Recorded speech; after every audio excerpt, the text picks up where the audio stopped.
Hey everybody, it's Justin from Bittner and today we're going to talk about progression in woodworking, specifically on your tools. Everybody starts off as a beginner and everybody starts off with a really small subset of tools. Most likely you're not ultra rich, and so you're not going out there and buying $100,000 worth of tools right away. So for you, there's a progression as you're deciding this isn't a hobby anymore, or it's a serious hobby, and I want to really kind of up my game a little bit. And so we're going to take a little look around the shop. We're going to talk about some items that you could definitely do used so that you can take yourself up to that level as you progress, and maybe some items that you more want to just get new right off the bat. I'm not a big garage sale guy, but today I saw that there was a wood shop closing, and so I was like, I'm getting there. It was an hour away. I drove with my trailer, that way if I bought something big I could lug it back with me. And I definitely scored some good finds. So even if you're somebody who has a fully outfitted shop, there's still stuff for you at some of these things, and it's an excellent opportunity. I'll show you some of my little grabs.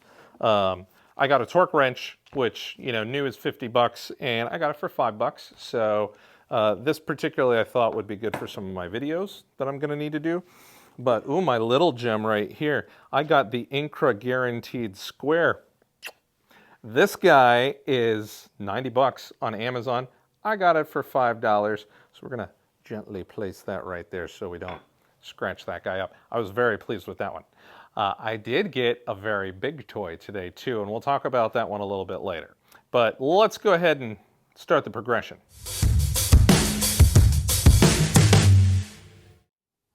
So this is just the way I see a tool progression. Of course, there's no wrong or right way, but I just wanted to share the way that I think about my tools and my thought process in upgrading them. So first off, we're going to divide tools into two different groups. First group is large tools. These tools are typically your table saw, miter saw, jointer planer, drill press, many others. They take up a lot of space. They are expensive. They require thought and energy into figuring out how you're going to properly implement them into the space that you have. Additionally, these tools, if you buy good ones, will last you forever if you maintain them. So a lot of thought is put into these. I personally feel that big tools are definitely the first tools that you can buy used and incrementally grow with the tools as your skills grow. So unlike smaller tools, which my kind of ethos is that I pick them up as the job requires it, bigger stuff, if I see a deal on one, particularly if it's a cast iron big shop tool, as long as I'm financially capable and I have a place to be able to house it, I'm going to go for it.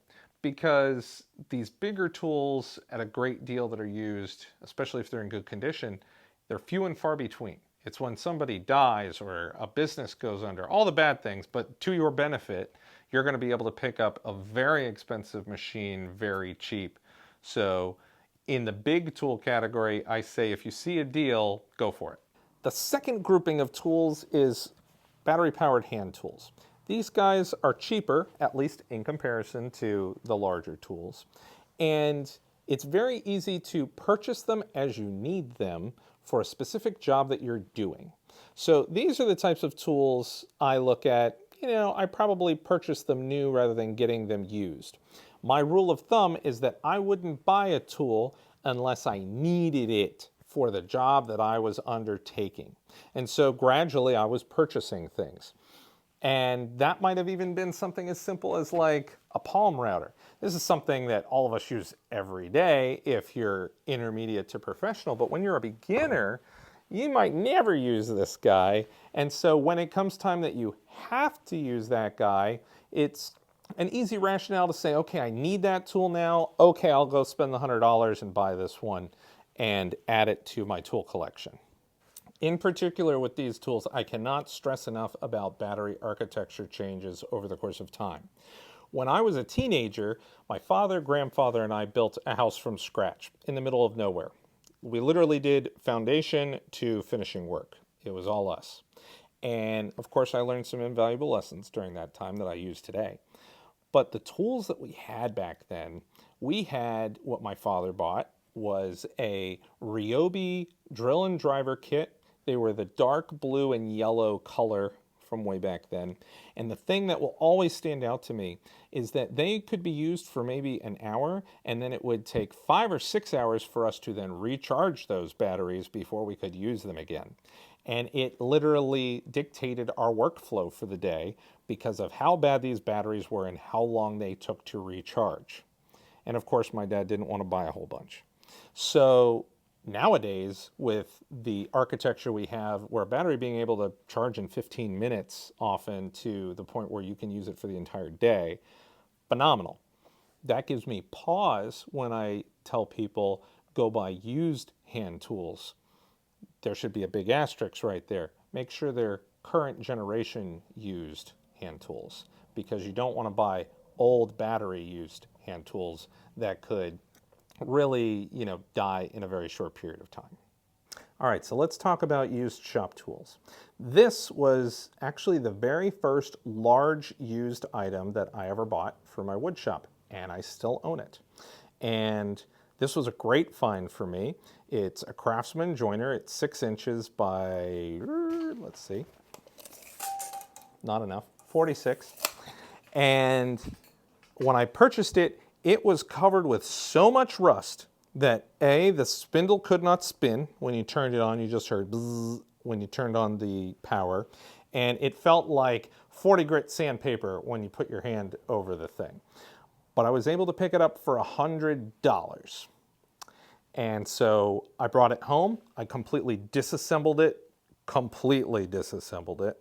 and just scrubbed everything to get the rust off. And so I got it back to its original, or close to original, quality on this tool. And since then, it's served me really well. Some things to think about if you're buying a used tool like this. Number one is take it apart all the way. Don't just clean the surface stuff.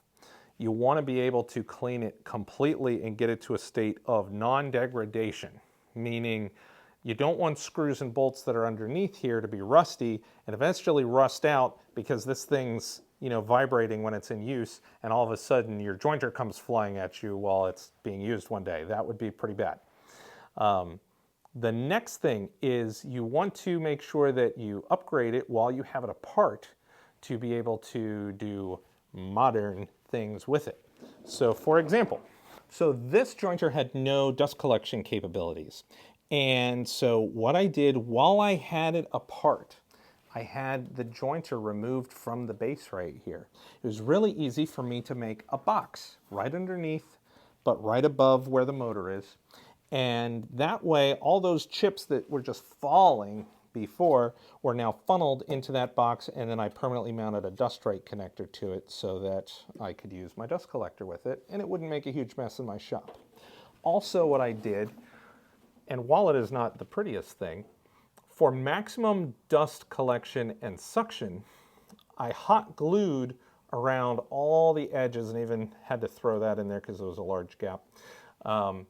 And what that did was it prevented all those chips from shooting out the sides and still dirtying up my shop. But B, you need to have as few voids as possible for air to be escaping to create maximum suction. And so when this puppy runs, it's just taking all the chips out full force. Whereas if all these cracks were here, it would be sucking air from outside right here, and its suction power would have been far reduced. An additional item that you have to make sure that you don't overlook with a used large tool, sorry that I'm going shaky cam, but it's hard to get in here, is the belts. If you're buying an older tool, most likely that belt might need to be replaced. Don't overlook it and just assume it's fine. Again, when you have this thing fully taken apart, you may never take it apart again. And so why not just replace that belt? It's a really cheap item, and it'll prolong the life of your tool. So talking money on this, I bought this used jointer for $100. I'm going to sell it on Marketplace for $5. And so overall, I'm making a $400 profit on this tool. And that goes to be attributed to today's big boy purchase. Super big boy. of this big grizzly jointer. I got this at that garage sale shop closing sale today for $600. Great deal. Super happy with it. Works great already. I'm just gonna go ahead and clean it to where it's shiny and new, but $600. So when I sell this one and I make $400, I attribute it over here, I'm only $200 in on this tool that can be upwards of 2,000 bucks. So I'm super happy. My progression through these is great. This is the type of stuff you want to look at. Jointers, planers, even table saws. These are items that you can definitely start in the beginning buying a used one. Cast iron lasts forever as long as it doesn't get pitted in the rust. And then over time, upgrade these as you see fit. These are tools that really will last you a lifetime if you take care of them. And so your money is more of an investment proposition, where I'm only $200 in now, than something more like the smaller tools. Your investment will drop heavier with those over time. As batteries don't hold their charge anymore, those type of tools are more likely to fail. These guys are fixable and upgradable. Actually, since I'm doing so well on my progression investment on these, I think I'm going to replace this with a helical head and make this my forever jointer, unless I'm stupid rich and buy something stupid with it. This is probably going to be what's with me forever. Now, I do have a little bit of a different take on table saws. There are some affordable, very good mid-range table saws that when you're ready to do a big table saw purchase, you should consider if you're going from a beginner to an intermediate. When I was a beginner, I had your typical job site portable table saw. I hate them when you compare them to a big table saw, of course. And mainly it's because of the phenomenal fences that are on these bigger tables. But I have a cool hack that I did with this Delta table saw. Don't kill me because it's going to be in another video, but I kind of felt like I needed to put it in both. This is the 32-inch Wright Delta table saw that you can buy at Lowe's. I bought it for $5.99, but I think it's a little higher now. I think it's $6.99. Stupid inflation. But when I bought it, I, at the exact same time, bought a replacement rail for the 52-inch Wright. Much, much larger, much more expensive table saw. I bought this on Amazon. When you buy table saws brand new, as all of you have loathed, like I did, is it comes in a million pieces and you have to spend forever leveling out your rails. So that is the time to instead buy a much bigger rail capacity and essentially give yourself the much larger table saw without the price. So that's what I did. I have a 52-inch Wright saw, and it only cost me an extra $100 to buy that rail. That then gave me more storage under there that I was able to utilize. So I can have my sled under there, and I can have drawers under there, and I can have other jigs under here. And there's a whole bunch of other stuff I did, but I'm saving that for the other video. The main point that I was trying to point out is you can get a very capable saw that, honestly, I'm happy with this. Would I like a saw stop? Yes, saw stop, call me. But I'm not in any hurry to go out and blow $5 grand, $7 grand, $10 grand on a big industrial grade table saw. This does it for me until you hit a large volume capacity with your work, and then large volume capacity pays for you to get a large volume capacity saw. So this is one where, yes, you could buy a used table saw to keep your budget down, but I'm also a proponent. There's a whole range of mid-range table saws that you can get into that have a cast iron top. It's small, and then they use the stamped steel on the other sides, and of course wood. But it's definitely something that will last you for quite a while until money dictates you spend more. Now, in case you haven't noticed, I am not a tool snob.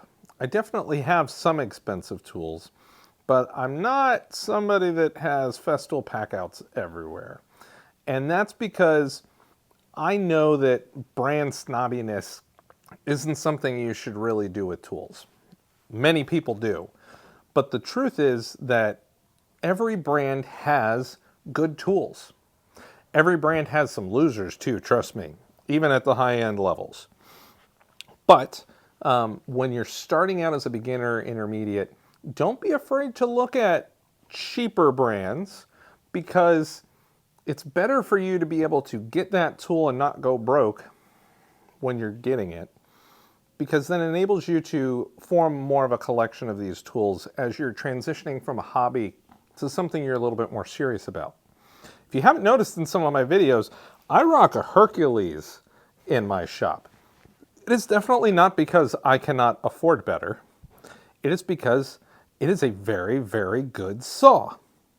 And yes, it's a Harbor Freight saw, but I chose this saw over a more expensive one. What I ended up doing was I had a rigid that was smaller.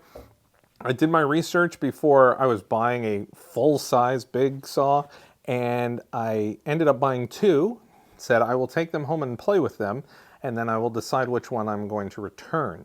And I bought an $800-ish DeWalt, and then this Hercules that was $300, but I had a coupon and it was on sale or something. I got it for $250. $250 for this big of a saw is great. And P.S., it has the shadow line sight on here. I will not ever have a miter saw without that ever again. I love that feature. It's phenomenal. And I use this day in and day out in this shop. It gets heavy use, and it's still rocking no problem 2 years after I bought it. So it's a good saw. Don't think that you have to blow your money on a really expensive brand when you're starting out. Definitely take into consideration some of the cheaper tools, because it's better for you to have functional tools. They're all functional, and use them to better yourself. And then as your experience dictates, with more money coming in from things that you maybe buy and sell or make and sell, you can then take that money and buy the higher end, more expensive tools that you want. So that was my concept on how I see a progression in tools going for a beginner to intermediate. You definitely can find some beautiful golden idol jewels at garage sales and things. So especially when you're a beginner, look for awesome tools like that that you can pick up for $5. Like, yay. Today is my 7th day since I started my channel on YouTube, 1 week. And oh man, are you guys amazing. I almost have 2,000 followers. I've had over 50,000 views on the channel. I'm already getting monetized by YouTube. I'm over the moon, and all I can say to you is thank you very much. The comments that I've gotten from everybody, the experience has been awesome. It's definitely fueling me to try and make as many videos as possible with fresh new content as possible for you. And of course, send me your ideas in the comments. I want to make stuff that's tailored to you and your interests. So if you haven't subscribed, join the club, hit that button, because I really want to grow this channel into something big. And I can't thank you enough. So stay safe in the shop. I will see you in the next video.